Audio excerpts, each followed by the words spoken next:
Assalamualaikum warahmatullahi wabarakatuh. Selamat bertemu kembali di channel Mizia.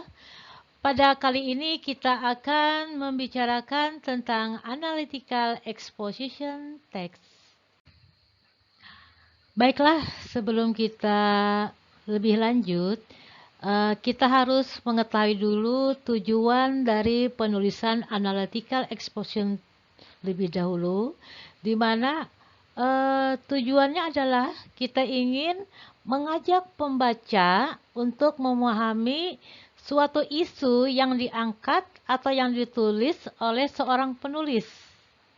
Jadi penekanannya adalah kita ingin mengajak pembaca ya untuk memberikan suatu argumen yang sudah diangkat oleh penulis.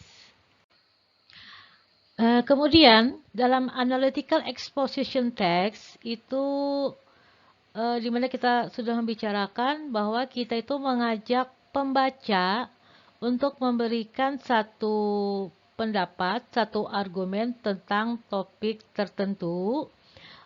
Namun tidak hanya mengandung satu argumen, bisa juga terdiri dari beberapa argumen dengan satu tujuan yang sama untuk menanggapi topik yang dibicarakan atau topik yang ditulis oleh seorang penulis.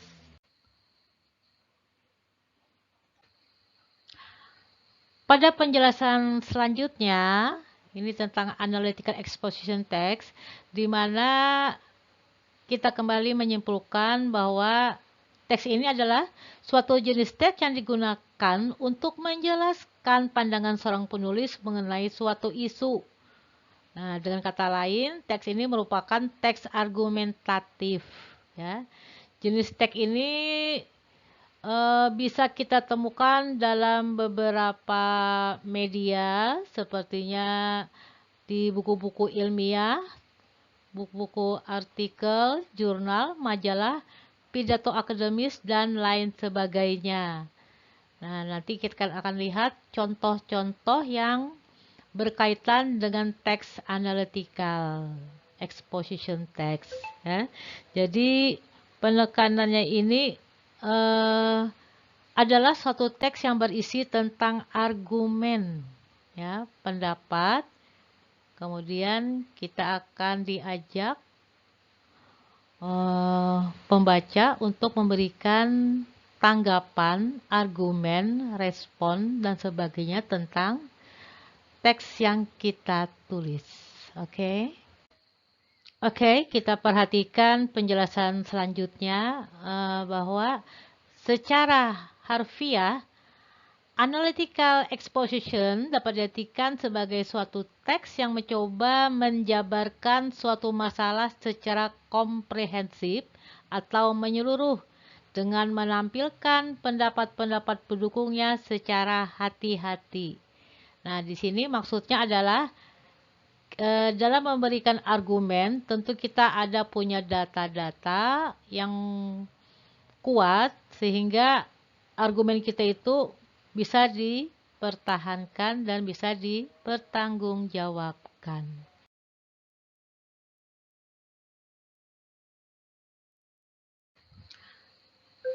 Dalam penulisan analytical exposition text tentu ada kaidah-kaidah yang harus kita ikuti sehingga teks ini secara kronologikal itu adalah suatu teks yang berurutan dan bercirikan bahwa ini adalah sebuah teks analytical exposition. Nah, di sini kita melihat ada beberapa ciri-ciri teks tersebut adalah teks analytical exposition. Pertama adalah pada teks tersebut itu menggunakan simple present tense, ya. Karena merupakan hasil pemikiran penulis yang tertuang dalam teks adalah hasil pemikiran saat ini.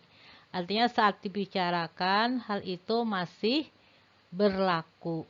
Ya, jadi pertama adalah bahwa tenses yang digunakan adalah simple present tense yang menerangkan bahwa hasil hasil pemikiran itu masih terjadi, masih berlaku pada saat penulis menulis teks tersebut. Kemudian kita lihat ciri dari analytical exposition setelah menggunakan simple present tense. Ada juga yang dinamakan causal conjunction, di mana adalah kata hubung. Ini kata hubung yang tujuannya untuk menjelaskan sebab terjadinya sesuatu dan akibat yang ditimbulkannya. Ya, di sini kita lihat ada beberapa contoh dari causal conjunction seperti although, in case, as a result, in order, because of, despite, dan masih ada beberapa lagi causal conjunction. Kita lihat ciri ketiga dari sebuah text analytical exposition juga adalah adanya penggunaan internal conjunction, di mana juga merupakan kata penghubung dari dua argumen. Contohnya seperti further, first, second, meanwhile, dan ada beberapa internal conjunction lainnya.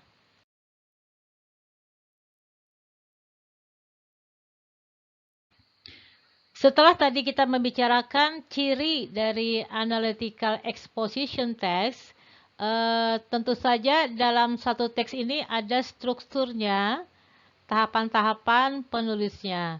Pertama itu adalah tesis.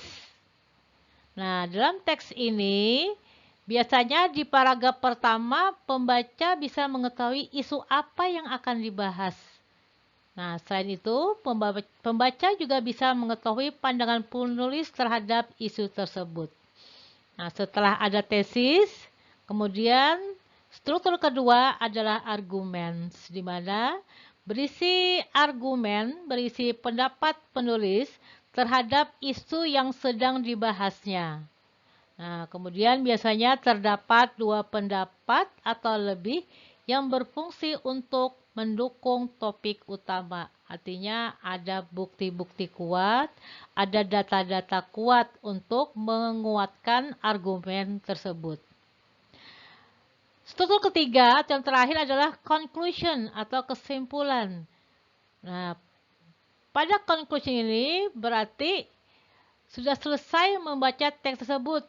Nah, biasanya pada bagian ini berisi rekap dari topik dan argumen yang ditulis oleh si penulis. Nah, demikian tadi ada struktur analytical exposition kembali. Kemudian pertama ada tesis, adalah merupakan pandangan penulis terhadap materi yang akan dibahasnya. Kemudian adanya argumen, pendukung-pendukung, data-data. Setelah itu ada conclusion, kesimpulannya. Pada bagian ini kita akan melihat contoh analytical exposition text tentang corona. Nah, kita bisa memahami dari paragraf pertama. Di sini adalah tentang tesis, ya. Ada tesis, ada argumen, kemudian ada conclusion, ya. Pada contoh ini juga kita bisa melihat adanya causal conjunction, adanya kata penghubung tadi, nah ya, kemudian ada kesimpulan. Nanti kita bisa menyimak bersama-sama, memahami bersama-sama isi dari teks tersebut, ya. Di mana pada paragraf pertama ini penekanannya pada tesis atau pada pemahaman penulis tentang hal apa yang akan dibicarakan. Nah, pada argumen di sini penulis menyampaikan apa-apa saja pendukung penulis dalam membuat teks analytical. Nah, pada paragraf terakhir kita melihat adanya conclusion, di Di sini dikatakan, you should wear a mask even you are feeling well. Nah, kita sebaiknya menggunakan masker bahkan walaupun kita merasa sehat. Nah, inilah merupakan suatu conclusion, kesimpulan dari penulis. Ya. Oke, kita akan melihat satu contoh lagi tentang analytical exposition text. Pada contoh kedua, ini analytical exposition text mengenai handphone. Ya, kita lihat pada paragraf pertama, penulis mengatakan, nowadays people tend to have their own smartphones. Nah, pada zaman sekarang itu kita bahwa orang-orang cenderung untuk memiliki smartphone sendiri. Ya, walaupun despite other who said a smartphone gives negative impacts, there are still advantages you'll get from it. Nah, ini gambaran dari penulis, ya. Nah, pada kalimat berikutnya, first it help you to communicate. Ini merupakan argumen, ya, dari si penulis. Dia mengatakan bahwa handphone atau smartphone itu menolong kamu untuk berkomunikasi. With smartphone, you can communicate with the person you love despite the distance apart. Nah, dia mengatakan bahwa dengan smartphone, kita dapat berkomunikasi dengan orang yang kita sayangi meskipun terpisah jarak. Nah, ini ada beberapa argumen. The second, kedua, bla bla bla bla. Kemudian terakhir adalah kita melihat adanya conclusion. Ya, dikatakan, yes, there are negative impacts of smartphones, but when you use it properly and effectively, you see the benefit even the cheapest one. Nah, ini pendapat dari penulis yang mengatakan bahwa memang benar ada beberapa pengaruh negatif dari smartphone, tapi jika kita menggunakannya dengan tepat dan efektif, maka kita akan mendapatkan manfaat-manfaat dari penggunaan handphone.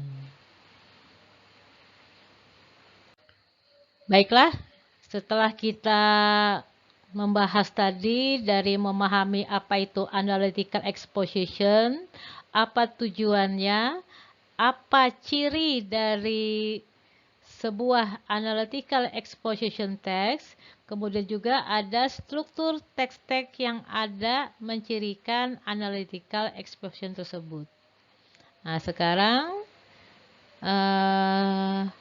bagaimana? Apakah sudah bisa memahami? Kalau sudah bisa memahami, nanti kita akan belajar untuk membuat satu jenis text of exposition. Ya, semoga hal ini bermanfaat untuk menambah wawasan kita tentang memahami apa itu analytical exposition text. Oke, terima kasih atas kebersamaan kita. Mudah-mudahan kita diberi kesehatan dan bisa mempelajari materi-materi yang bermanfaat untuk pembelajaran kita sehari-hari. Oke, thank you for attention. See you lagi to the next my channel Miss Zia. Terima kasih. Assalamualaikum warahmatullahi wabarakatuh.